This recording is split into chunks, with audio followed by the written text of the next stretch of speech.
آپ کے ساتھ اور بھی بہت سے لوگ تھے، آپ کے ان کے تاثرات کیا تھے اس وقت؟ کیا محسوس کیا آپ نے؟ انہیں لے جایا گیا، ڈیٹیل جو ہے تو وہ تو میں نے کوشش کی ہے کہ ہر سیکنڈ کو، ہر لمحے کو میں رائٹنگ لے آؤں تاکہ قوم کو پتہ چلے کہ ان کے لیڈر کے ساتھ کیا ہوا. لیکن وہ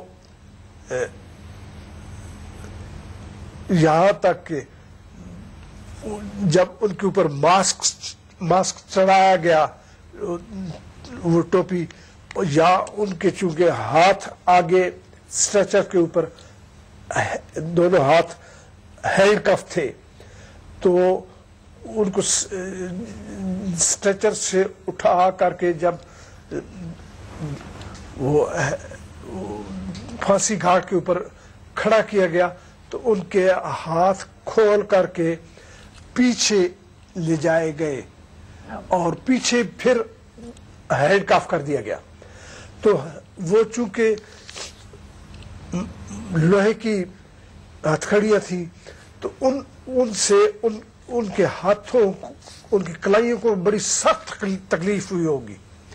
تو انہوں نے یہ کہا، یہ مجھے، چونکہ میں ان کے نزدیک ترین آدمی تھا، لیکن اس کے علاوہ لفظ ان کے منہ سے نہیں نکل سکا.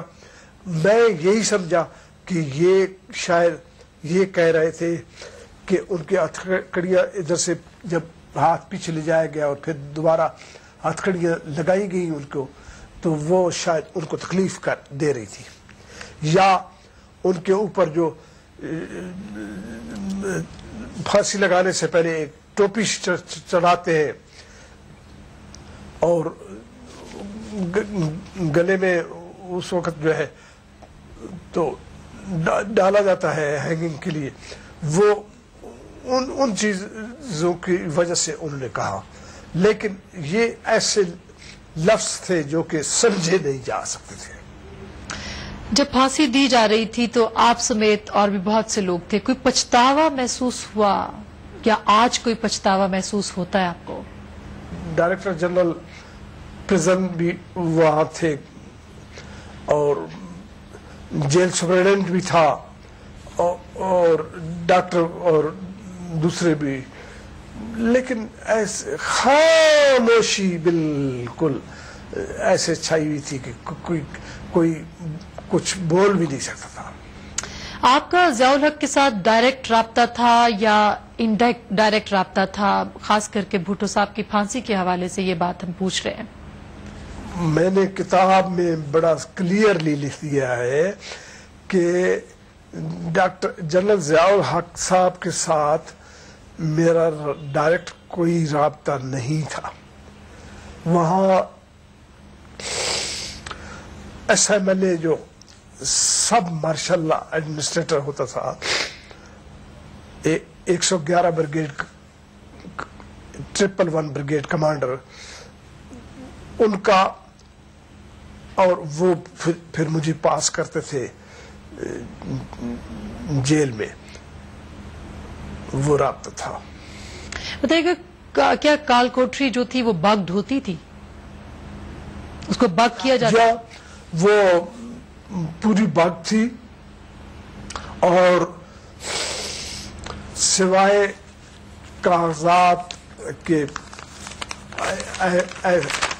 ایسی آواز کے وہ باقی کچھ نہیں سنائی دیتا تھا. اور ادھر بھی کوئی ایون وسپرنگ بھی آپس میں جو سرگوشی کوئی کرتا ہے وہ بھی آواز نہیں آتی تھی، اس کو بھی سنا جاتا تھا. شام کے وقت، جس وقت کے بھٹو صاحب کو باہر اپنے اس سیل سے باہر شام کو وہ بیٹھتے تھے، تو عموماً میں اس وقت ان سے جا کر کے ملا کرتا تھا تاکہ یہ جو بگنگ کا حساب کتاب تھا اس میں میری اور بھٹو صاحب کی آپس کی بات چیت نہ آ سکے.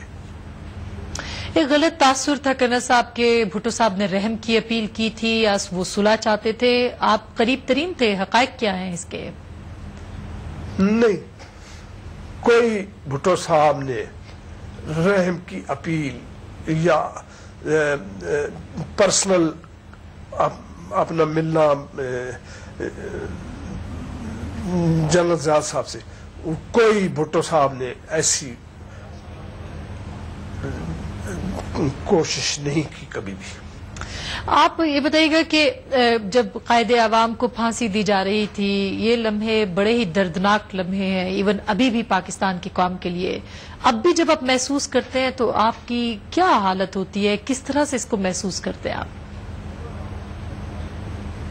اللہ تعالی کسی کو وہ وقت نہ دکھائے. میں اللہ کی پناہ مانگتا ہوں بس. آپ کس کو ذمہ دار ٹھہراتے ہیں کرنل صاحب اس تاریخی حادثے کا، واقعے کا، قتل کا؟ کون ذمہ دار ہے؟ ہمارا سپریم کورٹ ججز جو تھے ان کے سامنے چلی یہ ان کی اپیل اور سارا کیس ان کے سامنے تھا، لیکن آخرکار پھر بھی انہوں نے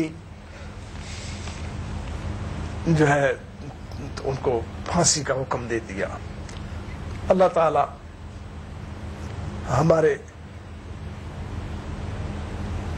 ان کورٹس کو اللہ تعالی ہی سیدھے راستے پر لگائے.